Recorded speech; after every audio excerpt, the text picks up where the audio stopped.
Don't forget to subscribe and press the bell icon to never miss a video from testbook.com.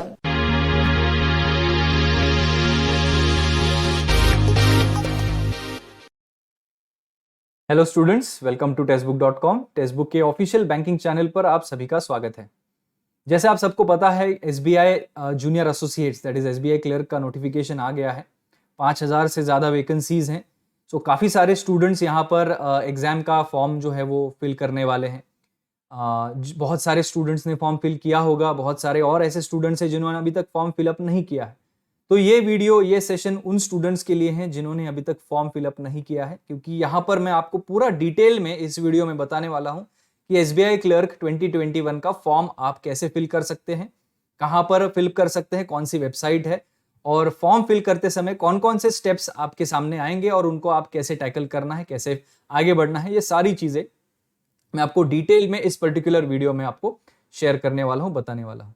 तो video को and तक देखिए, and तक पूरा का पूरा वीडियो देखिए, आपको डेफिनेटली मदद मिलेगी। स्पेशली वो स्टूडेंट्स जो पहली बार बैंक एग्जाम का फॉर्म भरने वाले हैं, पहली बार एसबीआई क्लरिकल का फॉर्म भरने वाले हैं, उनके लिए। क्योंकि एसएससी का फॉर्म फिलअप करने का प्रोसेस थोड़ा अलग होता है, बैंकिंग एग्जाम्स का फॉर्म फिलअप करने का प्रोसेस थोड़ा अलग होता है। तो quite a lot of difference you will come across here in this particular form filling process. तो सेशन के एंड तक देखते रहिए और पूरी की पूरी जानकारी लीजिए। तो शुरुआत करते हैं हम लोग कि कौन सा लिंक है जहां पर आपको जाना है। तो यहां पर अगर आप देख सकते हैं sbi.co.in/web/careers, इस वेबसाइट पे अगर आप जाएंगे sbi.co.in/careers, तो आपके सामने कुछ ऐसा पेज दिखाई देगा।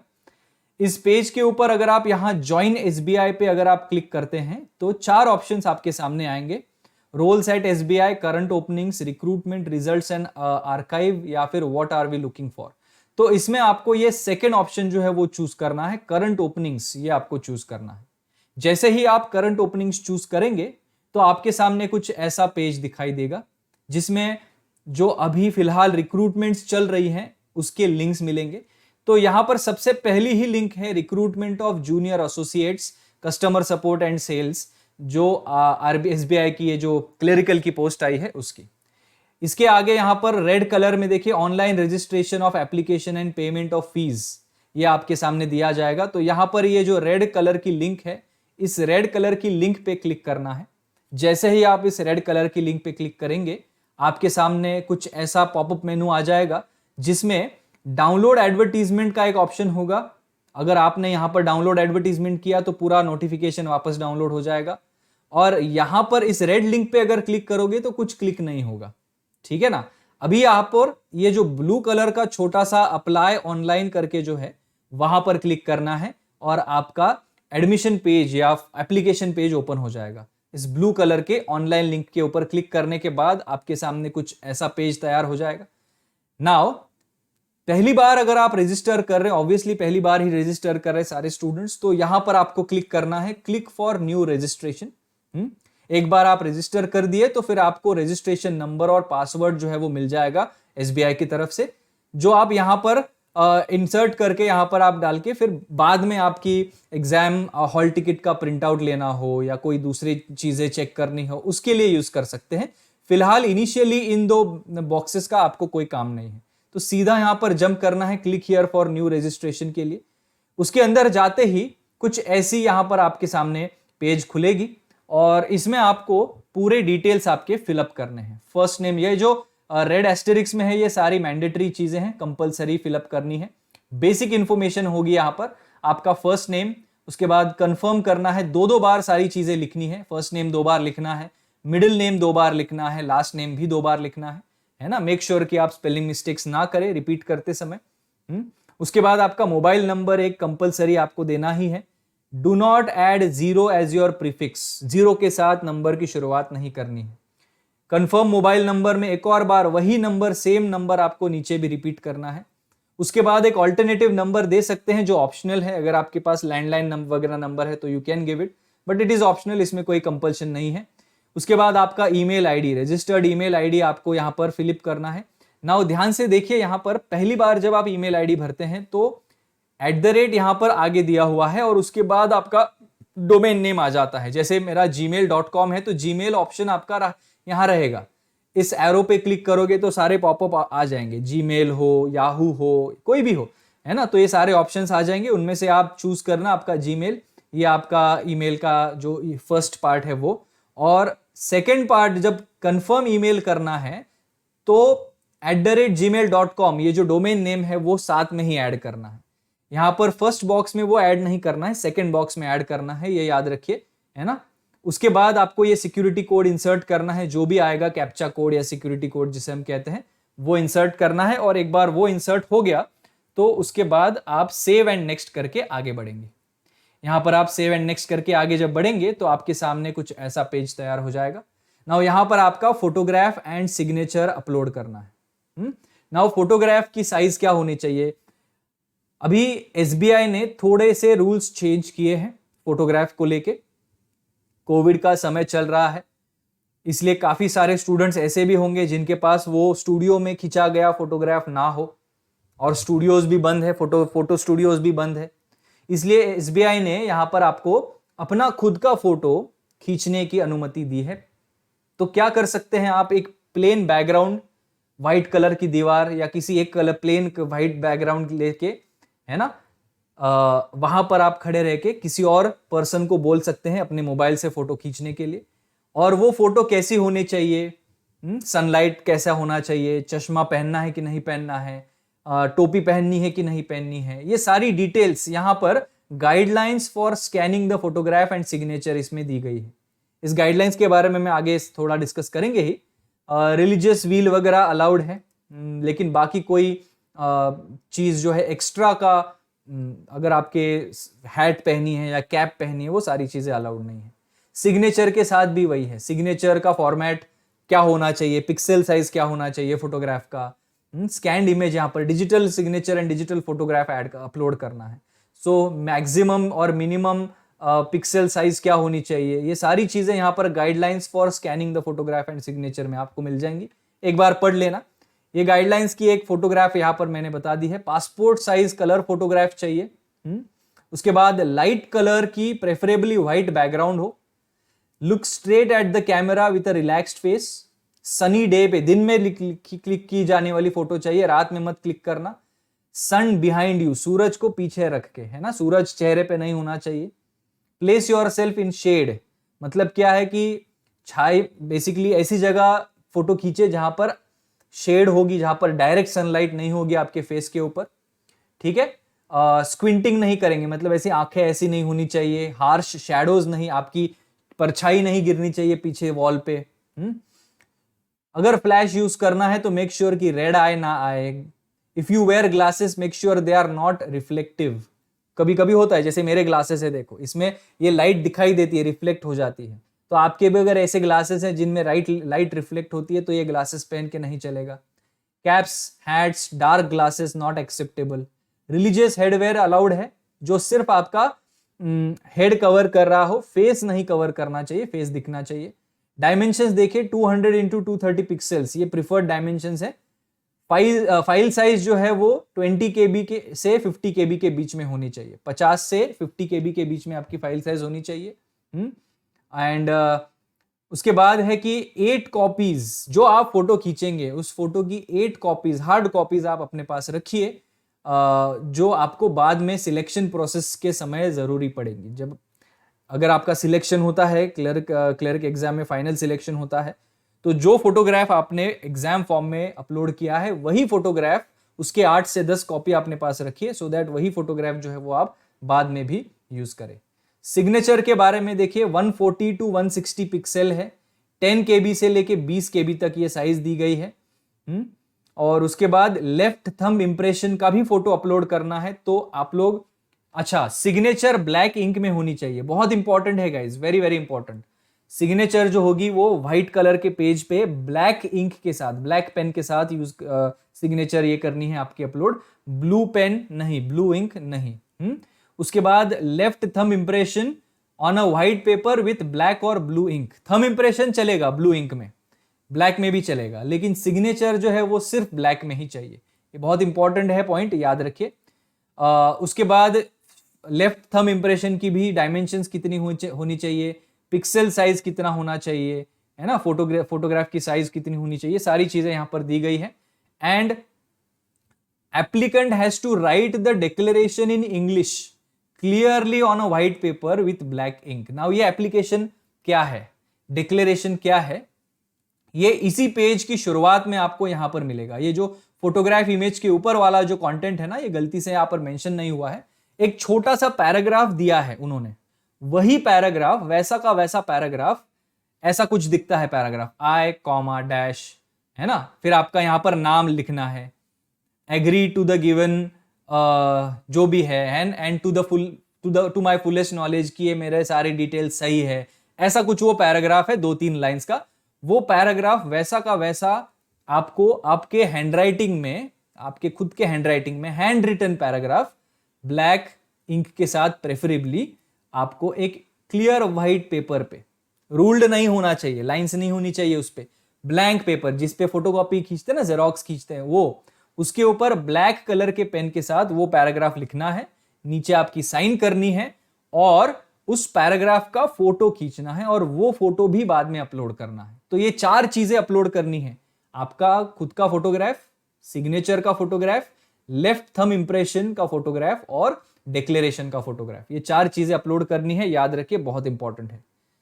उसके बाद आपका जब फोटोग्राफ अपलोड होगा, अभी ये रैंडम कोई मैंने फोटो अपलोड किया है ना, और ये मेरी सिग्नेचर भी नहीं है, जो इंटरनेट पे मुझे मिल गया, ऐसे रैंडमली उठा के अपलोड कर दिया है मैंने। एक और चीज, अगर आपके फोटोग्राफ की साइज ज्यादा है, 50 KB से ज्यादा है, तो आप गूगल पे कोई भी फोटो इमेज कंप्रेसर ऐसे सर्च करके बहुत सारे ऑप्शंस मिलेंगे, जिसमें आप अपनी फोटो अपलोड कीजिए, कितना % कंप्रेस करना है, 80%, 90% कंप्रेस करना है, वो परसेंटेज अपलोड कीजिए और कंप्रेस करके वो फोटो जो है वो आपका 50 KB के नीचे आ जाता है। फिर कंप्रेस हुआ फोटो आप डाउनलोड कर सकते हैं और फिर आपको 50 KB के नीचे वाला फोटो मिल जाएगा। क्योंकि आजकल क्या है, हमारे मोबाइल फोन्स के कैमरा की क्वालिटी अच्छी है ना, तो एक फोटोग्राफ 4-4, 5-5 MB का आ जाता है। तो अभी 5 MB का फोटोग्राफ कैसे ऐड करेंगे, अपलोड करेंगे 50 KB के लिए? तो फिर वही फोटो कंप्रेस इमेज वाले वेबसाइट पे जाके अपलोड करो, कंप्रेस बाय 90%, 95% ऐसे कुछ कर लो और कंप्रेस होके देखिए कितना हो रहा है। 50 KB के नीचे आ गया तो सही है, नहीं हो रहा है तो वापस वही फोटो अपलोड करके वापस कंप्रेस कर दो, है ना। तो 50 KB के नीचे आने तक कंप्रेस करते रहिए, कुछ आपको मिल जाएगा ऐसे। सिग्नेचर भी अपलोड हो जाएगी, फोटोग्राफ भी अपलोड हो जाएगा। यहाँ पर चूज फाइल करके करना है ना, आपको तो पता ही है, कहां से ड्रैग एंड ड्रॉप भी कर सकते हैं, चूज फाइल भी कर सकते हैं। उसके बाद यहाँ पर नेक्स्ट अगर करेंगे तो आपको अगले पेज पे लेके जाएंगे जहां पर आपके डिटेल्स फिलअप करने हैं। नाउ ये पेज सबसे इंपॉर्टेंट है guys, the most important page of all. इसमें आपको आपका रेगुलर वैकेंसी के तहत भर रहे हैं या स्पेशल वैकेंसी के तहत भर रहे हैं, पहला ड्रॉप डाउन मेनू ही सबसे इंपॉर्टेंट है। यहां पर आप फिल करेंगे रेगुलर वैकेंसीज। उसके बाद सर्कल कौन सा है, महाराष्ट्र मुंबई मैंने सर्च किया है, आप अपने हिसाब से सर्कल फिलअप कर सकते हैं। उसके बाद सर्कल प्रेफरेंस 1 अगर अलॉटमेंट हुआ तो, एंड सर्कल प्रेफरेंस 2 अगर अलॉटमेंट हुआ तो, ये भी फिल करना है। स्टेट ऑटोमेटिकली सिलेक्ट हो जाएगा। अभी महाराष्ट्र मैंने सर्कल चूज किया है तो मेरा स्टेट ऑटोमेटिकली महाराष्ट्र वहां पर चूज हो गया था। उसके बाद ऑफिशियल लैंग्वेज भी ऑटोमेटिकली आ जाता है जिस किसी भी स्टेट के आप भर रहे हो तो। Now you have to make sure कि जिस स्टेट में आपने फिल किया है फॉर्म, उस स्टेट की जो ऑफिशियल लैंग्वेज है, जैसे महाराष्ट्र की मराठी है, तो यहां पर नीचे देखिए क्या लिखा है, डू यू हैव 10th और 12th standard marksheet certificate evidencing having studied official language. Marathi आपने 10th में या 12th में सीखी है, ये प्रूफ करने वाला सर्टिफिकेट है क्या? मतलब आपके मैट्रिकुलेशन में मराठी चाहिए और 12th स्टैंडर्ड के मार्कशीट में अगर मराठी होगा तो भी चलेगा। 10th और 12th दोनों में से कोई एक मार्कशीट आप उनको चाहिए, ठीक है। अगर आपके पास नहीं है, मान लीजिए आप दिल्ली से हैं या आप नॉर्थ इंडिया से या साउथ इंडिया से, and you fill up the form from Maharashtra, so obviously you won't have Marathi in your 10th standard mark sheet. So in that case you will have to appear a language test. अगर आपका selection होता है, आप clerical exam की जो mains है वो clear करते हैं, तो ज्वाइनिंग के पहले उस पर्टिकुलर स्टेट की ऑफिशियल लैंग्वेज की टेस्ट आपको क्लियर करनी होती है, जिसमें आपका Marathi, spoken Marathi, written Marathi and understanding Marathi यहां पर आपका चेक किया जाएगा। सो ये उन कैंडिडेट्स के लिए है जो अपने होम स्टेट के दूसरे स्टेट में फॉर्म फिलअप करने वाले हैं, जस्ट बिकॉज वैकेंसीज वहां पर ज्यादा है। वैकेंसीज को देख के बहुत बार स्टूडेंट्स ये करते हैं, महाराष्ट्र मुंबई में सबसे ज्यादा वैकेंसीज आइडियली होती है, so many people appear from Maharashtra and Mumbai just because the vacancies are more. तो उस केस में आपको मराठी की एग्जाम जो है वो पास करनी पड़ेगी, ठीक है, और ये मैंडेटरी होती है। अगर उस एग्जाम में पास नहीं हुए तो आपको आपका जो कैंडिडेचर है वो रिजेक्ट किया जाएगा। उसके बाद सबसे इंपॉर्टेंट है कैटेगरी, आपकी कैटेगरी कौन सी है ना। वहां पर सारे ऑप्शंस हैं, general, OBC, economically weaker section, SC ST वगैरह। नाउ कैटेगरी पे जैसे ही आप क्लिक करोगे, जैसे मैंने जनरल पे यहाँ पर क्लिक किया था, तो एक ऐसा पॉपअप मैसेज आएगा, please indicate your category correctly in the online application, क्योंकि एक बार वो आपने सबमिट कर दिया तो आप चेंज नहीं कर सकते, है ना। Candidates belonging to OBC non creamy layer should indicate OBC in the online application and should be able to produce OBC certificate of the non creamy layer clause issued during the period of 1st April 2021 at the date of taking appointment called for it। मतलब कुछ students जो OBC से form fill up करेंगे, you have to make sure कि आपके पास non creamy layer का certificate issued है ना, और वो सर्टिफिकेट अगर है तो ही आप ओबीसी से फिल कीजिए। अगर आपके पास नॉन क्रीमी लेयर का सर्टिफिकेट नहीं है और फिर भी आप ओबीसी के साथ भर रहे हैं, ओबीसी कैटेगरी में फॉर्म फिलअप कर रहे हैं, तो आपका कैंडिडेचर कैंसिल किया जाएगा। तो उस केस में आप जनरल फिलअप कर देना, है ना, जनरल फिलअप कर देना if you don't have non creamy layer certificate. फिर उसके बाद ये डिसेबिलिटी, जो फिजिकली वीक सेक्शन जो है, कौन से टाइप की डिसेबिलिटी है, ये जो रेड मार्क्स है वो सारे कंपलसरी मार्क्स है। Are you a person below 40% disability, yes no कर सकते हैं। फॉर्म फिलअप करना वैसे सिंपल है, यस नो में सारे ऑप्शन है ना। जैसे जैसे आप आगे बढ़ेंगे वैसे वैसे आपको पता चल ही जाएगा। तो इसके बाद आने वाले ये सारे ऑप्शंस में देखिए, ध्यान से पढ़िए क्या लिखा है, और आपके हिसाब से यस नो जो भी आप क्वालिफाई करते हैं वो यस नो करके फिलअप कर दीजिए। मेरे सारे नो थे क्योंकि मेरा तो कोई डिसेबिलिटी है नहीं, तो नो हो गया। एक बार ये सारे यस नो वाले, नेशनल सिटीजनशिप हो गया, रिलीजन हो गया, है ना, स्क्राइब वाला यस नो हो गया, तो ये सारी चीजें एक बार फिलअप करके एक बहुत बड़ा सा आपके पास फॉर्म आ जाता है। सेरेब्रल पॉलिसी है क्या, आपको यस नो कर सकते हैं। कॉम्पेंसेटरी टाइम चाहिए क्या, एक्स्ट्रा टाइम, यस नो कर सकते हैं। उसके बाद ये सारी चीजें उनके लिए हैं जो फिजिकली वीक सेक्शन के तहत फॉर्म फिलअप करने वाले। स्क्राइब के गाइडलाइंस, ये सारी चीजें आपको फिलअप करनी है यस नो की तरह। और जब आप एंड में पहुंचेंगे तो आपकी पर्सनल डिटेल्स होंगे, जिसमें आपको डेट ऑफ बर्थ फिलअप करना है। ये मैंने रैंडमली डेट ऑफ बर्थ डाल दिया है, date of birth, day, month and year के साथ। फिर ऑटोमेटिकली आपका एज यहाँ पर वही कैलकुलेट करके आ जाएगा। जेंडर फिलअप करना है, ट्विन सिस्टर या ट्विन ब्रदर है क्या आपको मेंशन करना है ना, यस या नो। जेंडर अगर यस है तो जेंडर कौन है ये भी फिलअप करना है। Name of the twin fill up करना है। मैरिटल स्टेटस आपका, ठीक है ना, ट्विन का नहीं, आपका मैरिटल स्टेटस, आपके फादर का फर्स्ट नेम, फादर का मिडिल नेम, फादर का लास्ट नेम, मदर का फर्स्ट नेम, मदर का मिडिल नेम, मदर का लास्ट नेम। अगर आप मैरिड हैं तो आपके हस्बैंड या वाइफ का first name, middle name, last name, ये भी आपको फिलअप करना है। नाउ ध्यान से सुनिए गाइज, मैं अभी क्या बता रहा हूं। मैंने जब फॉर्म फिलअप किया तो सारे स्पेलिंग्स मेरे सही थे। मदर का नाम सही है, मदर के मिडिल नाम सही है, सरनेम सही है, सब सही था। फिर भी जब मैं एंड में जाके सेव एंड नेक्स्ट कर रहा था तो वहां पर मदर के नाम के पहले ऐसे स्टार मार्क करके आ गया, नॉट वैलिड। ऐसे 2-3 बार हुआ। तो आपके साथ भी शायद ऐसा हो सकता है। अगर ऐसा होता है तो कोई टेंशन नहीं लेना है। आपने जो भी नाम लिखे हैं पूरे इरेज कर दो और वापस लिख दो। इरेज कर दो, वापस लिख दो, इरेज कर दो, वापस लिख दो। 1-2 बार कर दो, हो जाएगा, तीसरी बार में हो जाता है, ठीक है, डेफिनेटली हो जाता है। तो ये सारी चीजें भरनी है आपको। फिर एड्रेस ऑफ करस्पॉन्डेंस, ये सारे कंपलसरी है। एंड अगर आपका परमानेंट एड्रेस और एड्रेस ऑफ करस्पॉन्डेंस एक ही है तो यहां पर ये जो छोटा सा बॉक्स है, same as address for correspondence, इस पे क्लिक करना।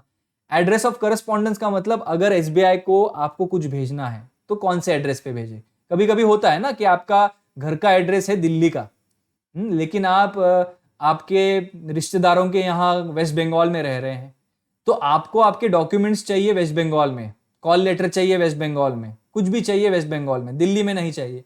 तो दिल्ली आपका परमानेंट एड्रेस बन जाएगा। लेकिन आपका परमानेंट एड्रेस और करस्पॉन्डेंस अगर एक ही है तो फिर यहाँ छोटे वाले बॉक्स पे क्लिक करके यहाँ पर रिपीट हो जाएगा। अगर अलग अलग है तो आपको ये दूसरा सेपरेटली एड्रेस फिल करना पड़ेगा। तो यहाँ पर आपकी फीस दिखाई देगी, एग्जाम फीस। कैटेगरी, जिस कैटेगरी से आप फॉर्म फिल करेंगे उस कैटेगरी के अकॉर्डिंग वहां पर आपको फीस दिखाई देगी। यहाँ पर जनरल कैटेगरी की 750 रुपीज है अमाउंट।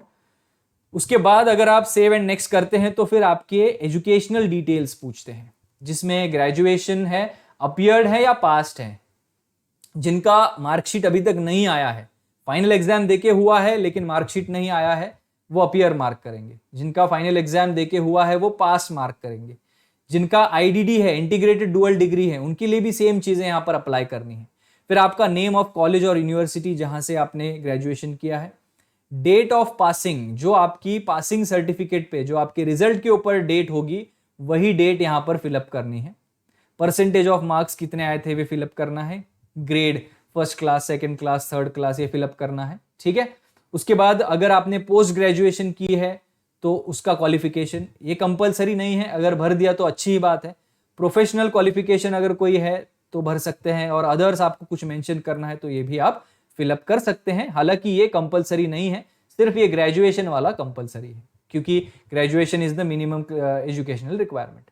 उसके बाद अगर आप प्रीवियस जॉब, आपका प्रीवियस जॉब कोई है या था, उसका एक्सपीरियंस ऐड करना चाहते हैं तो कर सकते हैं। नेम ऑफ एम्प्लॉयर, कौन सी कंपनी में थे, आपकी डेजिग्नेशन क्या थी, पोस्ट क्या थी, ये सारी चीजें भर सकते हैं। लेकिन एक बात यह है कि यहां पर आपको एक्सपीरियंस सर्टिफिकेट सबमिट करना पड़ेगा। अगर आप ये जॉब, प्रीवियस जॉब जो है वो अगर मेंशन कर रहे हैं फॉर्म में, then you will have to submit, may you will have to submit the experience certificate from this particular employee इस दिए हुए स्टिपुलेटेड टाइम के लिए, ठीक है। आगे बढ़ते हैं। फिर अगला स्लाइड, जब आप यहां पर सेव एंड नेक्स्ट करेंगे, इस सेक्शन में जब आप सेव एंड नेक्स्ट करेंगे तो आपके सामने आपका ये एक ऐसा एडवर्टीजमेंट की तरह, ये एक ऐसा प्रोफाइल की तरह आपके आ जाएगा, है ना, प्रीव्यू जिसे कहते हैं, प्रीव्यू हो जाएगा। यहां पर आपकी फोटोग्राफ दिखेगी, यहां पर फोटोग्राफ के नीचे छोटा सा बॉक्स होगा, उसको टिक करना है, I confirm that this is my photo, ये टिक करना है। फिर यहां पर आपके सारे डिटेल्स आ जाएंगे, रजिस्ट्रेशन नंबर आ जाएगा, आपका नाम, है ना, कहां से है, कहां, कौन से स्टेट के लिए अप्लाई किया है, मराठी, यस यस, ये सारी चीजें, है ना, जो भी आपने यस नो में फिल किया है वो सारा पूरा डिटेल में यहां पर आ जाएगा। एक बार वो चेक कर लेना, अगर कोई गलती है तो उधर ही आप ये कर सकते हैं, चेंज कर सकते हैं। उसके बाद ये सारी चीजें आती हैं। एंड में ऐसे यहां पर 3 छोटे छोटे ब्रैकेट्स आते हैं डिक्लेरेशन के नीचे। I hereby declare that statements made in the application are true, complete and correct to the best of my knowledge. यहां पर आई एग्री में क्लिक करना है। I confirm that my name is filled by me in the application and exactly matches with my ID proof, इसके ऊपर भी click करना है। लेकिन तीसरे कॉलम पे सिर्फ वही लोग क्लिक करेंगे जिनका नाम चेंज हुआ है। मैट्रिकुलेशन 10th स्टैंडर्ड के सर्टिफिकेट पे नाम अलग है, और बाकी आईडी प्रूफ, आधार कार्ड, पैन कार्ड के ऊपर नाम अलग है। स्पेशली मैरिड वीमेन, शादी के पहले नाम अलग है, शादी के बाद नाम अलग है। तो वही लोग जिन्होंने नाम चेंज किया है या जिनका नाम चेंज हुआ है, वही लोग इस थर्ड वाले फिल इन द ब्लैंक, इस थर्ड वाले बॉक्स को टिक करेंगे। नॉर्मल बाकी के जो कैंडिडेट्स हैं जिनका नाम चेंज नहीं हुआ है, उनको ये थर्ड ब्लॉक में टिक करने की जरूरत नहीं है। वैसे ही यहां पर आपकी सिग्नेचर होगी, सिग्नेचर के नीचे I confirm this is my signature, इस पे भी टिक करना है। एंड देन कंप्लीट रजिस्ट्रेशन पे अगर आप जब क्लिक करेंगे तो आगे आपको कुछ ऐसा दिखाई देगा। यहां पर आपको लेफ्ट हैंड का थंब इंप्रेशन, जो मैंने आपको बताया था, थंब इंप्रेशन की फोटोग्राफ, और जो हैंड रिटन डिक्लेरेशन, एक छोटा सा पैराग्राफ आपके खुद के हैंडराइटिंग में लिखा हुआ ब्लैक कलर की इंक में, उसकी फोटोग्राफ यहां पर अपलोड करनी है। वो भी कितने साइज की होनी चाहिए, 20 KB और 50 KB के बीच में, दोनों। सो मेक श्योर कि आपके फोटोग्राफ की फाइल साइज इतनी है। ये सिक्योरिटी कोड ऐड करना है, ये जो भी है, इसमें स्मॉल लेटर्स, कैपिटल लेटर्स का ध्यान रखिए। एंड सेव एंड नेक्स्ट करना है। सेव एंड नेक्स्ट जब करेंगे अपलोड्स के बाद, तो आखिरी पोजीशन पे आप जाएंगे। आखिरी पोजीशन पे होगा आपका, जस्ट अ सेकेंड, आखिरी पोजीशन पे होगा आपका पेमेंट। अभी मुझे पेमेंट करना नहीं था, मैं बस आपके लिए फॉर्म फिलअप कैसे करना है ये बताने के लिए एक डेमो फॉर्म यहां पर फिलअप किया था। सो ये पेमेंट मेथड पे मैं नहीं गया। सेव एंड नेक्स्ट करेंगे तो आपको पेमेंट मेथड पे लेके जाएंगे। फिर वहां ऑप्शंस होंगे, credit card, debit card, UPI, कौन से पेमेंट के साथ आप करना चाहते हैं। जो भी आपकी पेमेंट मोड होगी, गूगल पे हो, डेबिट कार्ड हो, क्रेडिट कार्ड हो, उसमें आपको चूज करना है, पेमेंट कंप्लीट करना है। जैसे ही पेमेंट कंप्लीट होगा आपको मेल आएगी, है ना। आप जब यहां पर पहला स्टेप करते हैं ना, वो पहले स्टेप के बाद ही आपको मेल आ जाती है आपका रजिस्ट्रेशन नंबर और आपका टेम्पररी पासवर्ड। ठीक है, मैं आपको बता देता हूं 2 मिनट। ये जो स्टेप है मैंने आपको बता दी थी, ये वाली जो स्टेप है, ये वाली जो स्टेप है जिसमें आपको सिर्फ आपका first name, middle name, last name confirm करना है, मोबाइल नंबर कंफर्म करना है और ईमेल कंफर्म करना है। इसी स्टेप के बाद आपको आपका रजिस्ट्रेशन नंबर और पासवर्ड भी मिलेगा। उस रजिस्ट्रेशन नंबर और पासवर्ड को आप यहां पर फिलअप कर सकते हैं, आगे कुछ आपको अगर फॉर्म में चेंजेस करने हैं तो। ठीक है, सो ये पूरा का पूरा प्रोसेस है हमारे एसबीआई क्लेरिकल के फॉर्म को फिलअप करने का। आई होप आपके सारे डाउट्स यहां पर इस वीडियो में क्लियर हो गए हैं। अगर फिर भी कोई डाउट्स है regarding filling up the form तो नीचे कमेंट सेक्शन में आपके डाउट्स आप कमेंट कर सकते हैं। I will be more than happy to solve all your doubts.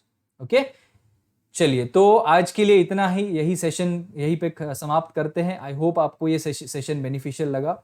All the best guys, जो लोग पहली बार बैंक एग्जाम देने जा रहे हैं सबको बेस्ट विशेस टेक्स्ट बुक की तरफ से। May you do great in your examinations and I will see you again in the next class. Till then, take care guys. Thank you so much. Bye bye.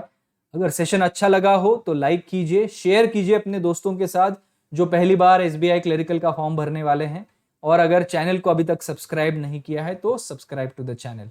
Okay, मिलते हैं अगले session में guys. Take care, bye bye.